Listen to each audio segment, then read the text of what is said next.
Et on se retrouve donc pour cette revue de presse de l'économie.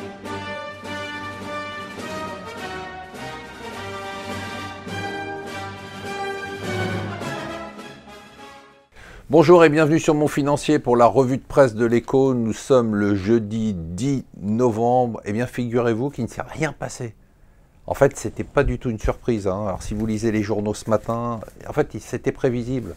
Trump, il devait être président. Oui, bien sûr, les sondeurs se sont trompés. D'ailleurs, c'est que de la faute des sondeurs. Mais les autres, on avait tous prévu ça. En fait, c'était évident qu'il allait être élu parce qu'il y a une déconnexion entre les élites et entre le peuple, parce qu'il y a une Amérique profonde qui n'est pas si profonde que ça, mais qui souffre, parce qu'il y a plein de choses qui, aujourd'hui, quand on lit les commentaires dans tous les journaux, il y a plein de gens qui nous expliquent, je ne sais pas où ils étaient avant-hier, que tout ça était évident, qu'il fallait le prévoir et que ça aura des conséquences sur le reste du monde. Mais attention, attention, non seulement c'était prévisible, mais c'est presque un non-événement.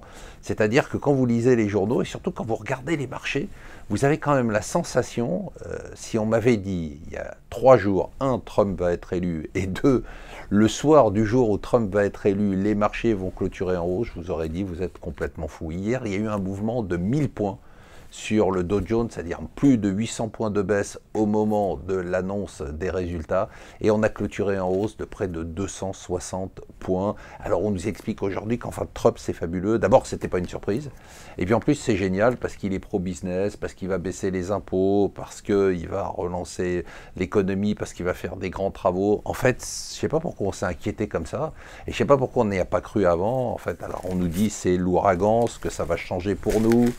Bon, les échos nous disent quand même que c'est le saut dans l'inconnu, mais les marchés nous disent non, finalement, c'est plutôt une très très bonne nouvelle. Alors moi, je regarde ça avec un peu de surprise.